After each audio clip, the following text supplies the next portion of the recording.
Upper blepharoplasty is one of the oldest described treatments of aging face. Blepharoplasty includes the removal or adjustment of skin, muscle, and fats varying proportions from the eyelids. Surgery is commonly performed to improve both appearance and field of vision. The procedure is relatively straightforward and safe. It is performed by physicians in many specialties and yield high patient satisfaction. Widely described techniques have been described in literature. The choice depends on the assessment of individual patients and the preference of the surgeon. My talk today describes my preference approach to blepharoplasty and includes some basic information and surgical pearls. So it is important to note that there are anatomic differences between Asian and Western eyelids. In Asian eyelids, there are low fusions of orbital septum, shorter tarsal plate, absence of invaginations of levator into dermis and orbicularis, low-lying transverse ligament, and there is eyelid anatomic varies among different ethnic groups. This photo is to show you the presence of pretarsal fat within the pretarsal orbicularis oculi muscle in an Asian eyelid without a crease. A detailed knowledge of eyelid functions and anatomy is critical to achieving appropriate surgical outcome. Again, these features show the distinct anatomy difference between Western and Asian eyelids. In Western eyelids, the orbital septum fills with levator aponeurosis 2 to 8 millimeter above the superior tarsal border, as compared to Asian eyelids. The orbital septum fills with the levator several millimeters below the superior tarsal border. So the low fusion point of septum and levator in Asian eyelid results in more inferior descent of pre-aponeurotic fat pad, and in approximately 50% of the patient, there is no apparent upper eyelid crease. So in contrast with Occidental or Western eyelid, they have a defined crease and typically higher and in a semi-lunar configuration. So what are the indications for upper eyelids blepharoplasty? The indications are functional dermatocalcisis affecting vision, creations of a new eyelid crease or revisions of an incomplete, multiple, or faded crease. Upper eyelid blepharoplasty also can perform in conjunction with other eyelid procedures such as ptosis, Ectropion, or epicantoplasty. A thorough medical history and complete pre-op examination with meticulous surgical planning will help the surgeon decrease or even avoid complications, especially from cosmetic blepharoplasty. And this is important to assess patient concern prior surgery. Surgeons should elicit from the patient those specific topographic facial features that patient wants to have improved. And also patient concern are often related to familial gravitation or age-related facial changes. Always photograph the patient during consultation or use a mirror and demonstrate preoperative asymmetry. Patient may not be aware of their own preoperative asymmetry. With certainty, they will be aware of any post-operative asymmetry. Dermatocalcisis is one of the most common eyelid problems. Patients often express concern that their face looks tired and friendly due to upper eyelid dermatocalcisis. Their face as an organ of communication is malfunctioning.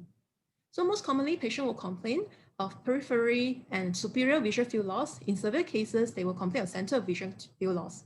And they will complain that they look tired, droopy of the eyelids, heaviness of the eyelids, brow ache, headache, difficulty in reading. So for history taking, any history of dry eye, artificial teardrop use should be documented and addressed. And any history of blepharoplasty, make sure it has been treated prior to surgery. If patient have history of LASIK, also are predisposed to dry eye. Also need to ask about history of eyelids or eye trauma surgery, include skin cancer excision or any previous filler injection or Botox injection. History of facial nerve weakness is important. Patient general health and whether patient is on any blood thinner or not. So as eyelid examination, you always remember to photograph the patients and assess the patient with a patient sitting. And it's always good to have a look at patient previous photo, document the vision, the pupil examinations finding, the extraocular movement, and also cilium examinations.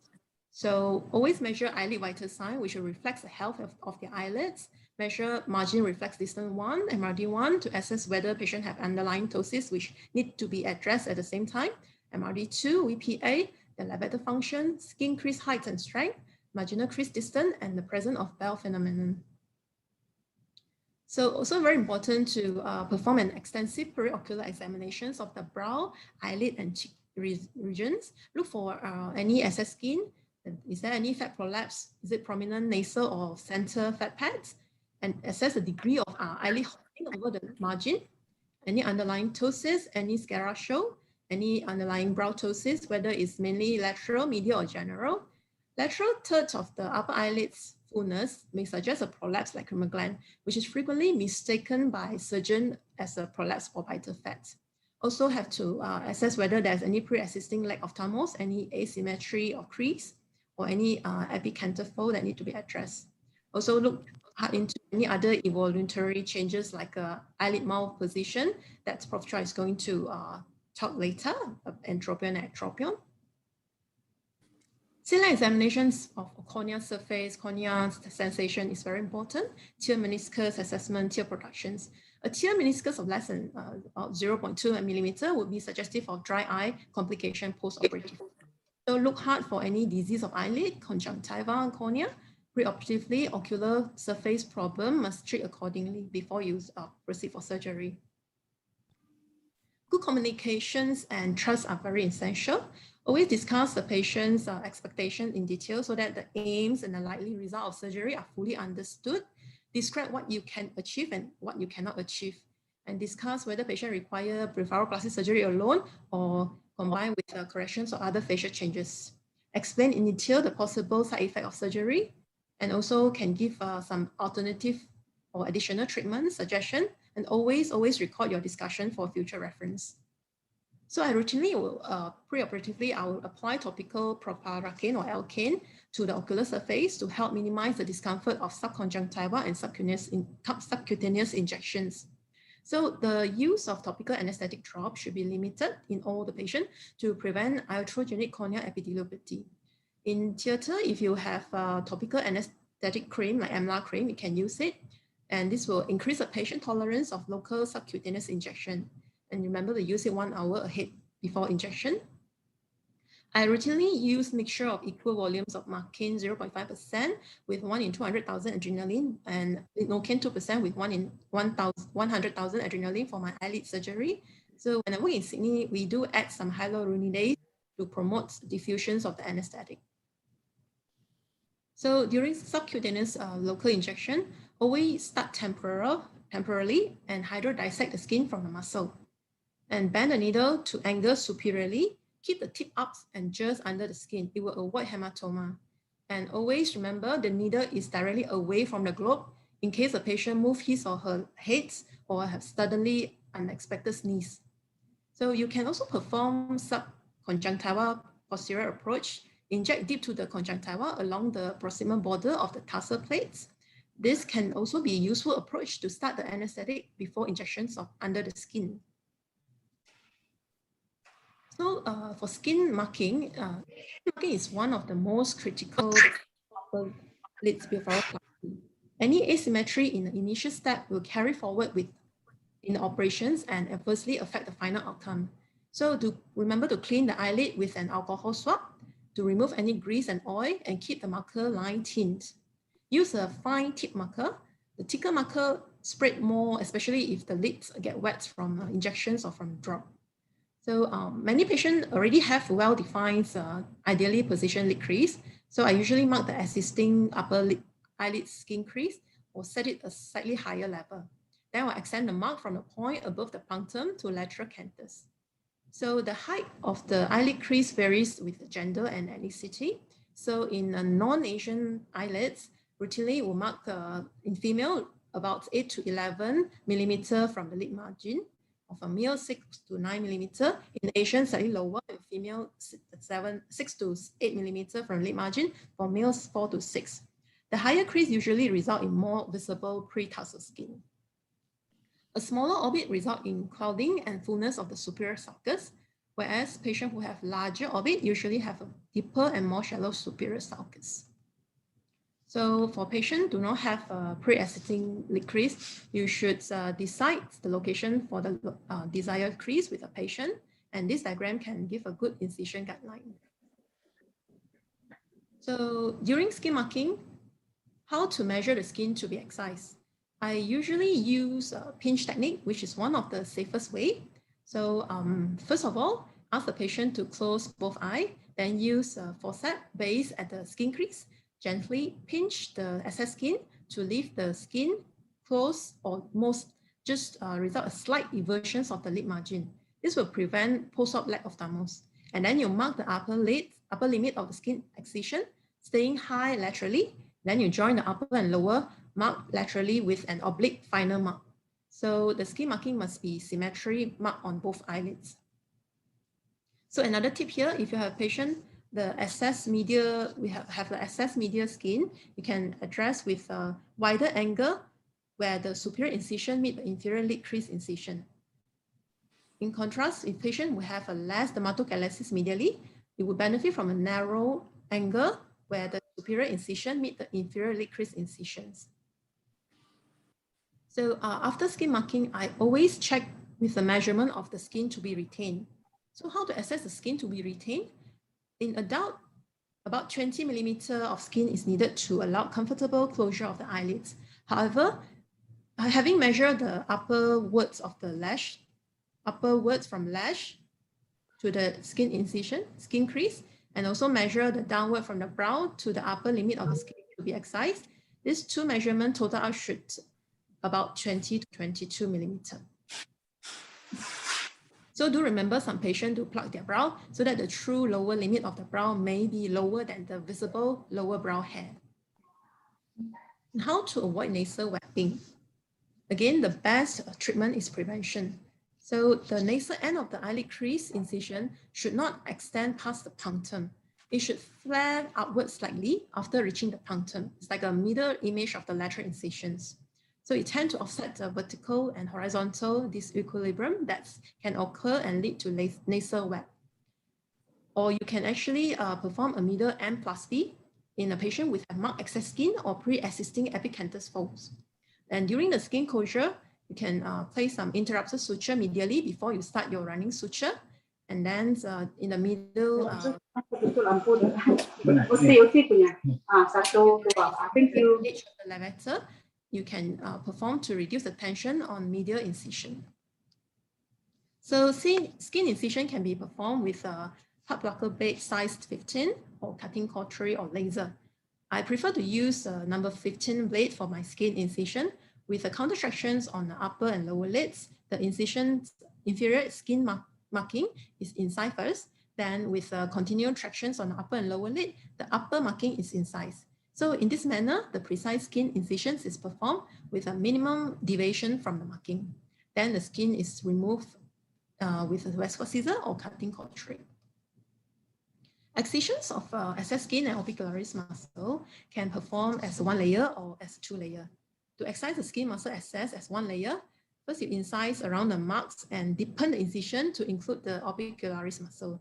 Then you remove both layers together to expose the underlying orbital septum and leave it intact. Beware that if you remove too large skin and muscle flap, it can lead to leg ophthalmos from insufficient orbicularis functions. So this video is just to show excisions of excess skin and orbicularis muscle as one layer. So skin incision performed with size number 15 blades.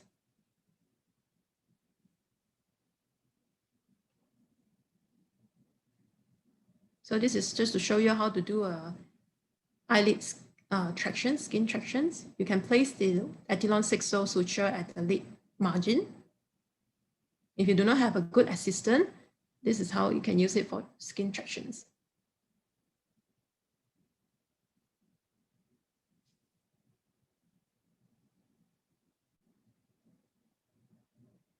Then after you remove the skin and orbicularis muscle with Westcott scissor, followed by maniculus hemostasis. So to excise the skin muscle excess in two layers, remove the marked skin first, and then you expose the underlying orbicularis muscle, followed by excise a strip of muscle 5 to 6 millimeter wide from the lower wound edge to expose the orbital septum. If you need to excise more muscle, you can do it after this. Excision of skin and orbicularis muscle expose the superior border of the tarsal plate and the lower part of the LPS, the levator aponeurosis, and the orbital septum. Then you can try to press gently at the closed eye or the lower eyelid to accentuate any prolapse of fat from the center and the medial fat compartment.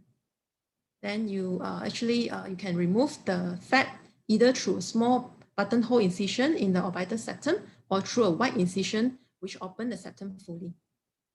So typically, there is a great abundance of a nasal fat than the center pre-aponeurotic fat. The nasal fat has a pale appearance compared to orange color center fat, and the lacrimal glands sometimes may occasionally be prolapsed. Should not mistaken the glands for orbital fat. So to excise the fat to a buttonhole, you can use a sharp pointed scissors breaking the orbital septum, and then you prolapse the fat. Then you apply the fine curved artery forceps, and you excise the redundant fat without traction. After that, you cauterize the cut edge and remove the forceps slowly and apply more cautery before allowing the fat fall back into the orbit. After that, you can tighten the septum with cautery. Alternatively, you can remove the excess fat by opening the septum fully. And I usually do this technique during my levator advancement surgery. Lid crease formation. Lid crease can be formed by placing a suture. I usually use 7 Vicryl or Ethylon 7O. But you can also use 6O Vicryl. Catch the levator aponeurosis at the appropriate height of the lid crease, and then place a suture through the orbicularis, pre-tarsal orbicularis muscle, just deep to the skin at the inferior wound margin. Then when securing the suture, it is tightened slowly to the point that the pre-tarsal skin is elevated to appropriate heights. Then you place your skin-to-skin suture, and this technique tends to produce a more dynamic crease.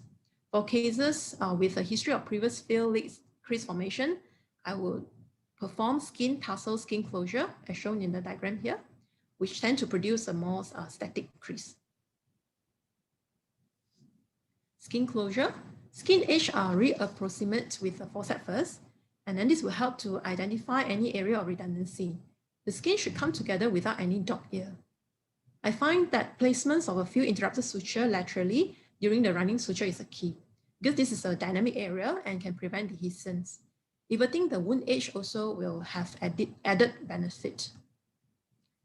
So this video is to show you a straightforward bilateral upper lid blepharoplasty with orbicularis muscle and fat preservations. So doing the skin marking and pinch technique. And both creases are marked, and both sides have to compare symmetry. And then subcutaneous injections is given. So before you start the incision, always check with a tooth forceps whether patients feel anything, whether the anesthetic is working or not, then before you start your cutting. So skin incision performed with size number 15 blade, retractions at the upper lids, and then skin and minimum orbicularis muscle removed with a cutting cautery.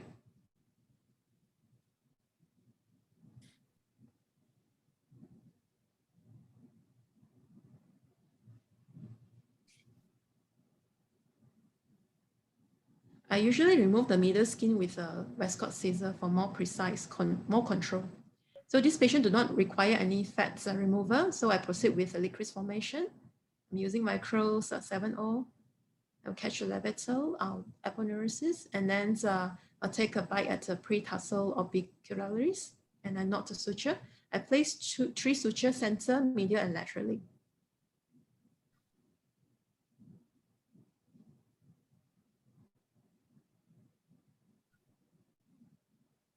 And then I place a few interrupted suture, skin to skin, laterally.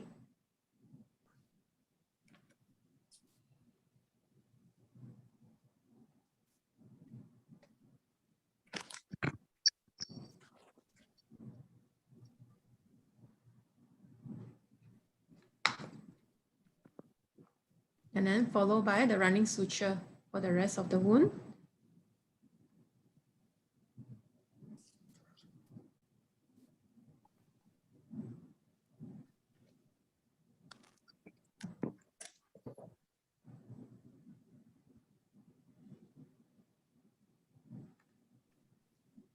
So post-operatively, I usually will place iPads for both upper eyelid with the ointment Mexitral for 30 to 1 hour post-operatively. The dressing I'll usually remove before I send the patient home. And I will ask the patient start cold compression immediately after the surgery and continue for 5 to 7 days. I'll prescribe some oral analgesic, antibiotic, eye ointment, antibiotic, and steroid, frequent artificial teardrop. And I advise the patient elevate their head during sleep, wound care with normal saline. There's no straining, no heavy duty or eye rubbing after surgery. The patient can restart their blood thinners a day after surgery. I usually will remove the suture in day 7 post-op. Standalone upper eyelid blepharoplasty in the hands of an experienced surgeon is generally straightforward procedure. Very rare occasion we will encounter vision-threatening complications such as orbital hemorrhage. So meticulous hemostasis and monitoring are the key to prevent post-operative retrobulbar hemorrhage. So other potential complications include prolonged bruising and swelling, lack of thymos, exposure keratitis with dry eye symptom, lid tightness, post-op ptosis, wound issue like infection, dehiscence, epididymal suture cyst, eyelid crease asymmetry, over or under corrections, hollow superior sulcus, and crease deformity. So these are some of the pre and post-op photo.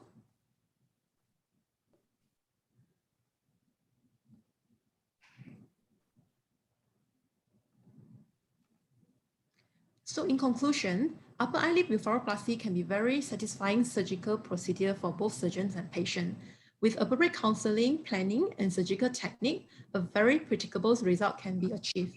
Recognizing that eyelids are affected by other facial structure and being sensitive to the effect of brow position, lid margin position, dry eyes, and lower lid laxity will help the surgeon to achieve the best result possible.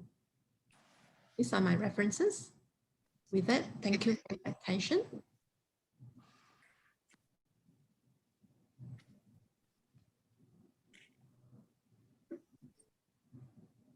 Thank you, Dr. Tai, for the informative and interesting talk. We will leave the Q&A sessions towards the end of the webinar. Next, I would like to introduce our second speaker today, Professor Dr. Chua Chung Nen. He is a consultant ophthalmologist and oculoplastic surgeon. He did his eye training in Oxford Eye Hospital and did 1 year of eyelid training in South Thames Deanery, London. Prior to his return, he was a consultant of Oxford Eye Hospital and Royal Berkshire Hospital. He also worked as a consultant in Alexandra Hospital, Singapore. On his return, he was professor and later head of department of UNIMAS and was consultant at the eye department of Sarawak General Hospital. He was responsible for teaching medical students as well as training new ophthalmologists. Prof. Chua is also interested in training new ophthalmologists and have websites catering for them to pass examination. In addition, he owns a publishing company that produces eye-related books for trainees ophthalmologists. So far, 15 titles have been published. Currently, Prof. Dr. Chua is working at International Specialist Eye Center, Cebu. Without further ado, please welcome Professor Dr. Chua to speak on his topic, eyelid malformation. Thank you very much for inviting me, but I'm afraid I have a bit of problems starting my MacBook Pro. Is there any way you can start the PDF file, which I sent you? Yeah, sure. I will share the screen for you, Prof. Okay, thank you very much. I'll tell you when to move on. Yeah, sure. Sorry about this. Okay, thank you for coming. Today, my topic is about eyelid malposition. And I've been asked to give a talk about oculoplastic conditions. And without thinking, I mentioned eyelid malpositions. Then I just realized that it's such a big topic because malpositions can mean ptosis, can mean retractions. But since this talk is mainly for the young ophthalmologists, so I decided to talk about Ectropion and Ectropion, which will be of more interest to the young ophthalmologists because these are the elementary surgery that you probably will get to do. And the next slide, the main topic The next slide, please. The main topic I'm going to cover will be about understanding the eyelid anatomy, which maintain the lid positions. Then I'll talk about the two most common mouth positions that trainee ophthalmology probably get to do, which are Ectropion, the types management, and also Ectropion, the type and management. Next slide, please. Next slide, please. It's important for us to understand the anatomy of the eyelid, because by understanding the anatomy of the eyelid, not only we understand what's the problem of the mouth positions, but also allow us to operate more effectively. Next slide, please. This is the eyelid anatomy, which we need to know. The medial and lateral canter, which hold the eyelid in positions, then the anterior laminar and the posterior laminar. I won't go into detail about that because you can find all this in the book. Next slide, please. I find that the best way to understand mouth position will be to take a piece of cloth, then you stick on either end with a tape, which will represent the canter tendon. And if the canter tendon is a bit weak, like in the lower left corner, then the piece of cloth will be hanging a little bit, just like Ectropion. And on the right upper lid, you have something attached to the eyelid. This is a bit like mechanical Ectropion, which help to pull the lid down. Then finally, in the, can you go back? And finally, in the right lower lid, you have retraction of the eyelid. I just pluck out the anterior laminar, so to say, by shortening the cloth, and you can see that the sheet of cloth will be pulled further down. Next slide, please. So the first one I'm going to talk about will be Ectropion, which basically means everted eyelid, where the lid is become everted from the eye. This can have the effect of causing constant watery ocular exposures. And the causes, as you can find in the book, can be divided into involutional, mechanical, cicatricial, paralytic. I'll just talk about some of these conditions. Next one, please. Next slide, please. Thank you. In involutional, which means age-related degenerations, the eyelid get turned outward as a result of aging changes. And what are the causes of this? Next slide, please. The different causes will be horizontal laxity, either the medial or the lateral canter, or the retractor become dehiscence. Next slide, please. When I'm presented with a patient with Ectropion, what I'll do would be to lift the outer corner up to see whether by doing so, I'll be able to get the lid into good positions. In the upper Ectropion, by just lifting the eyelid, you can see that the lid can be put into good positions. So you can consider doing just lateral tarsal strip. Whereas in the lower lid, by pulling the lid up, but still there's lots of Ectropion. So just by doing lateral tarsal strip is not sufficient. Next slide, please. Before embarking on treatment, sometimes, as you know, in the government hospital, some patients will have to wait sometimes. So what I'll normally do will be to try to make the patients more comfortable by asking them to use tape. Like in this patient who has lateral canter dehiscence, which is very obvious. So it's just ask them to use a transparent taps and pull it up, which will significantly reduce the epiphora. Next page, next one, please. And this patient has a very bad Ectropion. As you can see, is a lateral canter dehiscence. So what I did is to perform lateral tarsal strip. The steps will be shown in the book, and I think you can see plenty of that in the YouTube video. So I won't go into great detail of this. Next slide, please. This patient, as I shown earlier on, if you just do the lateral tarsal strip, it's not enough to move the Ectropion into good positions. And in this case, there's laxity of the eyelid. So I perform a lazy tip surgery to get the lid into good positions. In the textbook, you always hear about medial canter laxity, then you have to do surgery to attach the medial canter, but I don't usually see that, so I won't mention that here. But I suppose in the near future, I may come across some of these patients, then I'll share with you. Can I move on to next slide, please? Another cause of Ectropion is mechanical mass of the lower lid. This is mechanical Ectropion. So there's something pulling on the lid. Next one, please. So obviously, the most important thing would be to excise the tumor and do the necessary reconstructions. Next slide, please.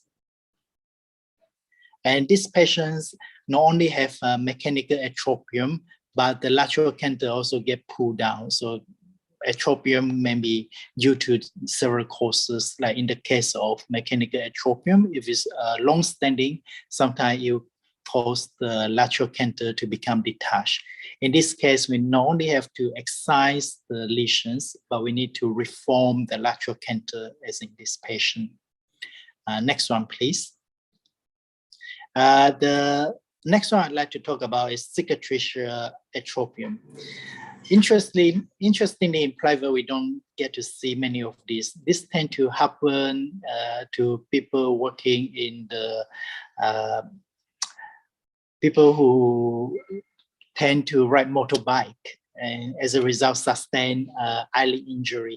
This patient, obviously, they cannot go private, so most of them end up in government hospital. Most of the cases I see here, patients that I've seen when I was working in government hospital. The one on the left, there is a cicatricial Ectropion as a result of the MO, who see the patient did not know how to upholster the eyelid properly. As a result, you can see the skin are all plucked up. And on the left-hand side, the patient has injury from road traffic accident, losing some skin.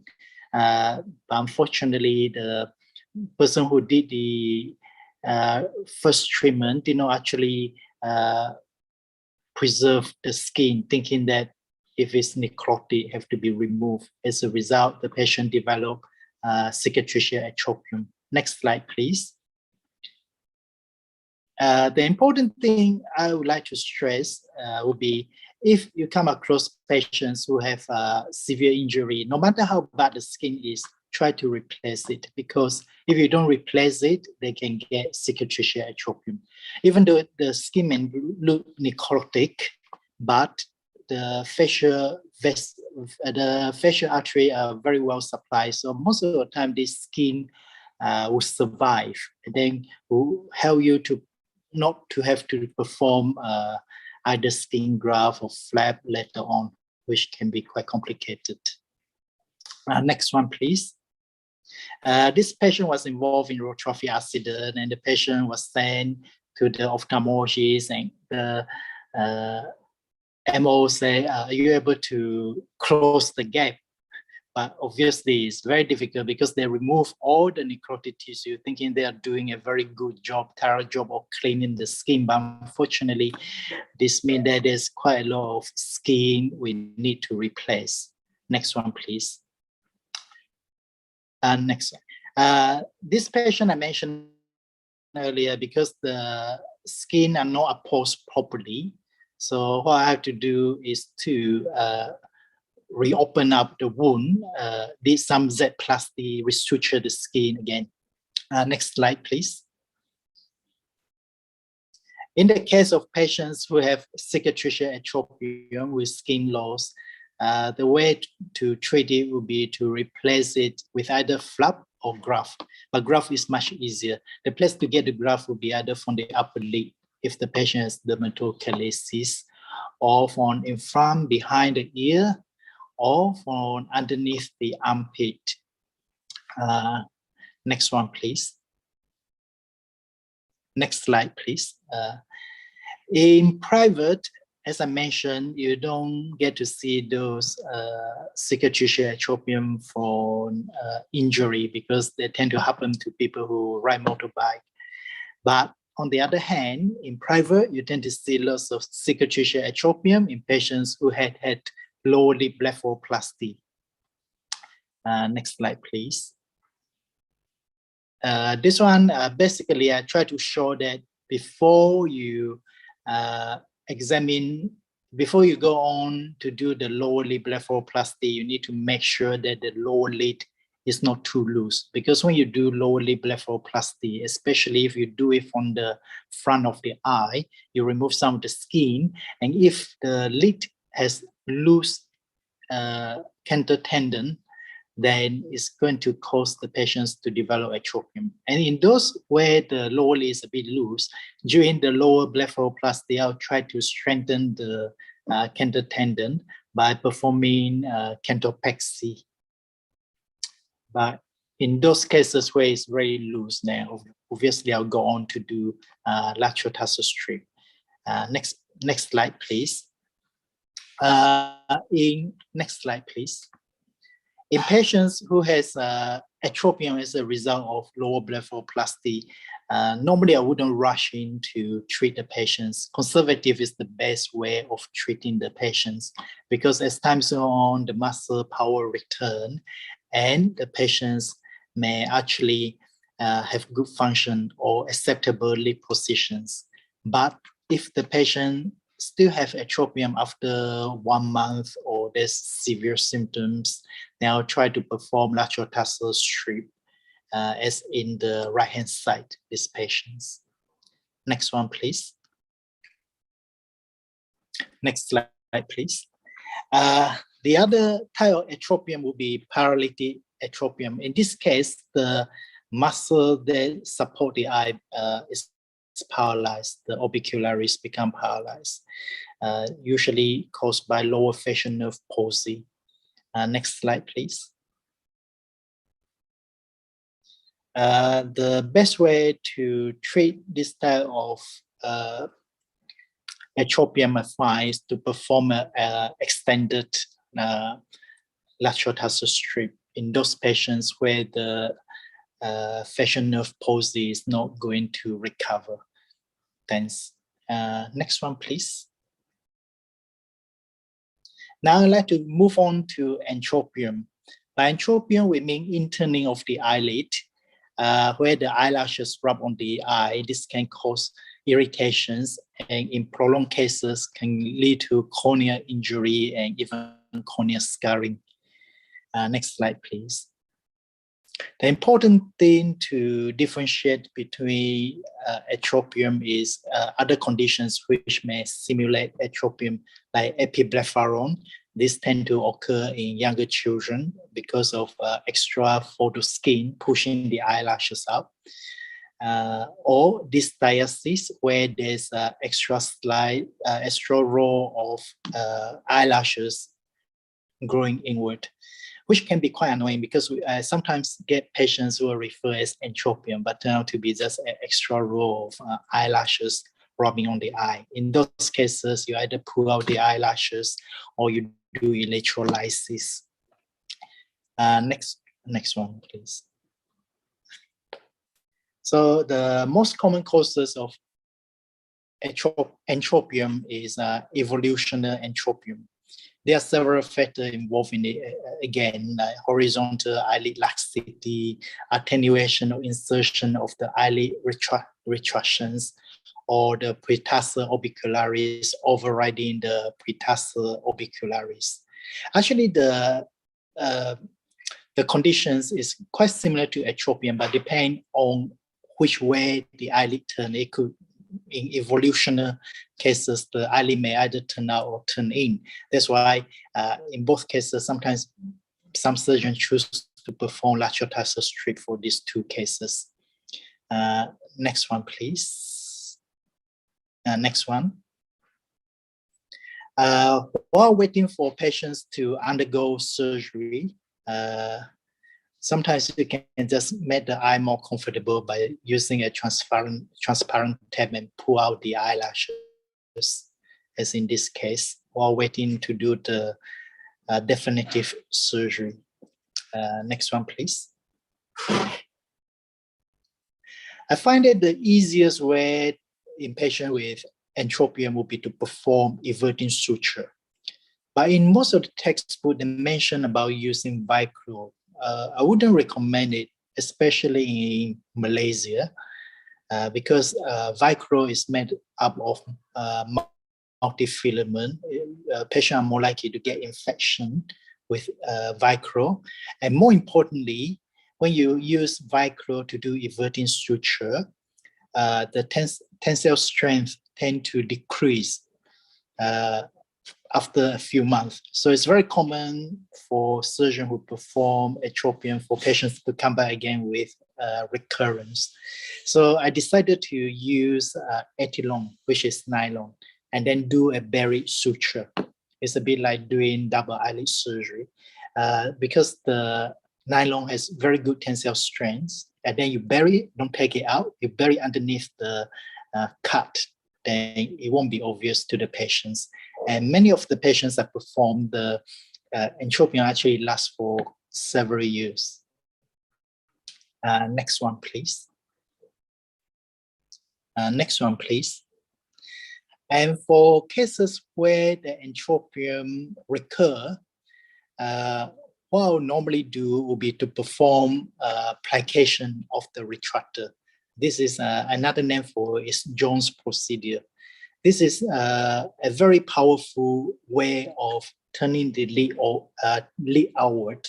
It's not the sort of surgery I'll choose first because it will take a bit longer time and there may be more bleeding and bruising.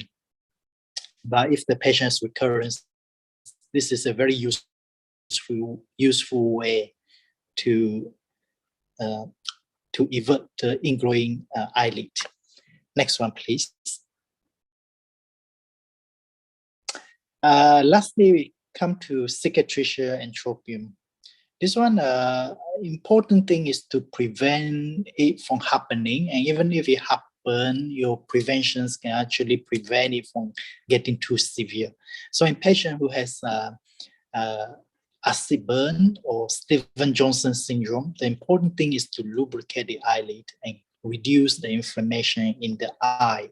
So I normally give the patients lots of steroid, topical steroid, to reduce the inflammation as much as I can, because otherwise later on the eyelid turning will be very severe and very complicated to treat. Next one, please. Next slide, please. This patient is a factory worker. He came because of Ectropion. When I lowered the lid, there's actually symblepharon. He was involved in some accidental splash of acid, even though washing the eye regularly. Unfortunately, there's symblepharon. So the things to do will be to excise the symblepharon, and then in the raw area, you replace it with conjunctiva. Next one, please. Next one, please. Okay. For less severe cicatricial Ectropion, sometimes you can get away by doing everting suture. But if the everting suture doesn't work, this is a very good way of rotating the eyelid outward, called the tarsal rotation method. Last one, please. And if it's really severe, as in this case, where the whole eyelashes can't even be seen because the eyelid rolling very extensively, in this case, you need to replace the posterior lamina. And to do that, you need to get buccal mucosa and then replace it. This is how the procedure is done. Last one, please. So in summary, Ectropion and Ectropion are common eyelid problems. identify the anatomical abnormality will help the surgeon to plan surgery. And there are many techniques listed for Ectropion surgery, but I think it's important just to learn some important one. No need to learn all of them. As my consultant used to say, you can come up with a technique named after yourself and make the Ectropion surgery as complicated as you can. And lastly, you need to plan the surgery and then discuss with senior oculoplastic surgeon before you embark on any procedure. Thanks.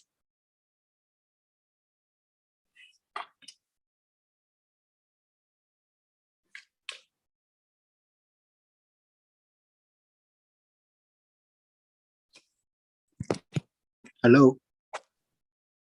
Okay, thank you, Professor Chua, for the meticulous and interesting presentation. All right, ladies and gentlemen, now we have come to an anticipated Q&A session. There are several questions in the chat room. First question, do you usually mark your patients in an inclined position or sitting position? Will there be any difference? I think this question directed to Dr. Tai.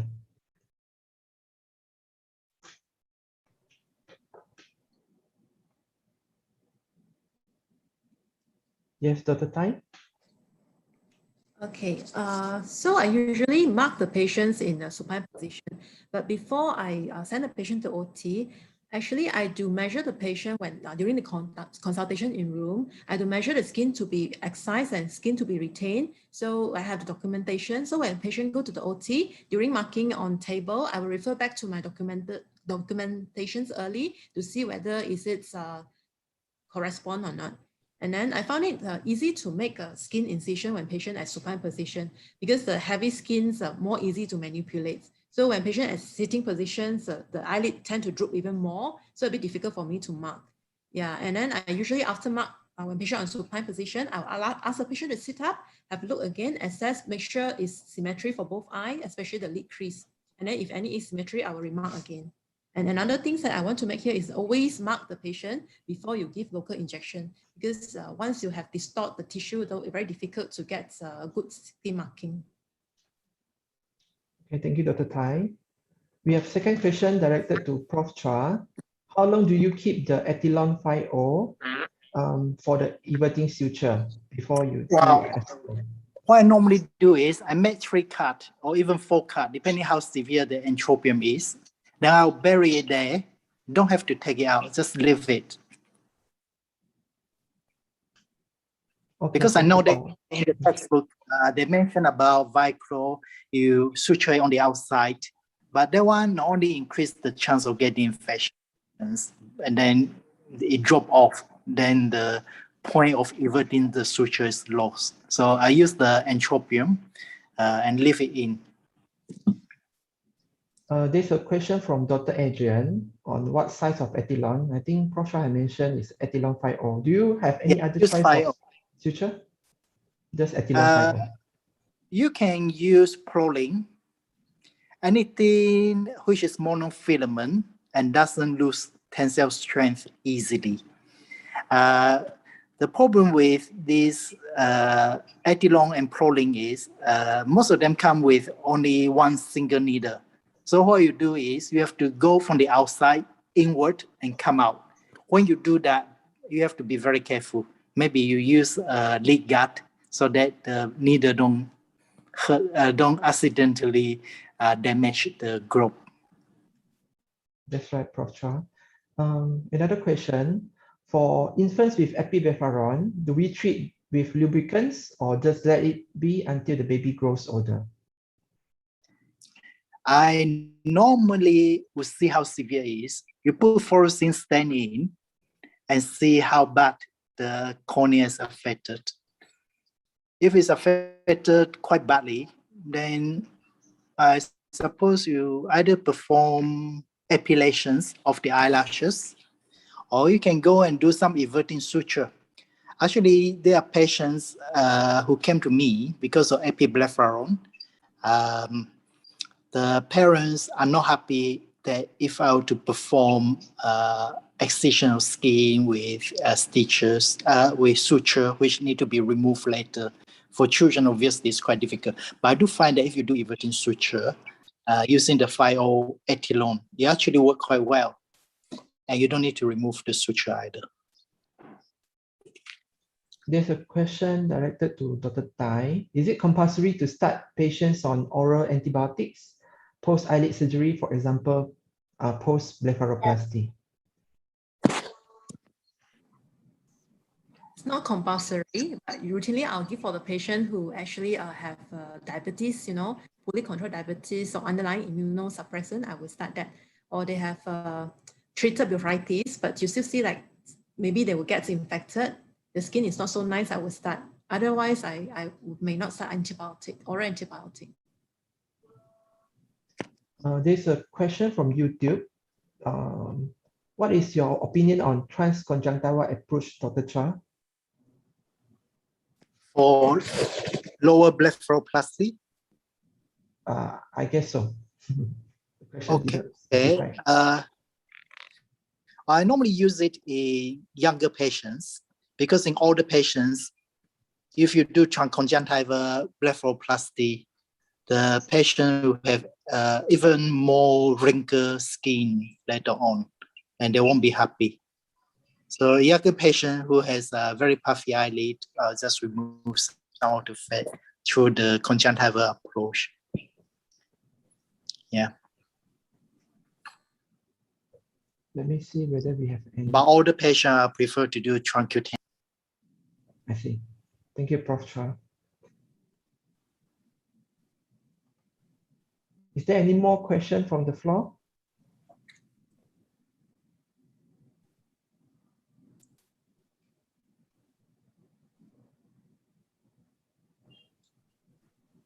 Thanks for the overwhelmed questions from the audience. I believe we have come to the end of our surgical webinar today. I, on behalf of Malaysian Young Ophthalmologists Committee, would like to say thanks to both our speakers, Professor Dr. Chua and Dr. Tai, for the informative and interesting talk, and the audience for the active participation. I hope this has given you some ideas on diagnosing and managing the common oculoplastic conditions.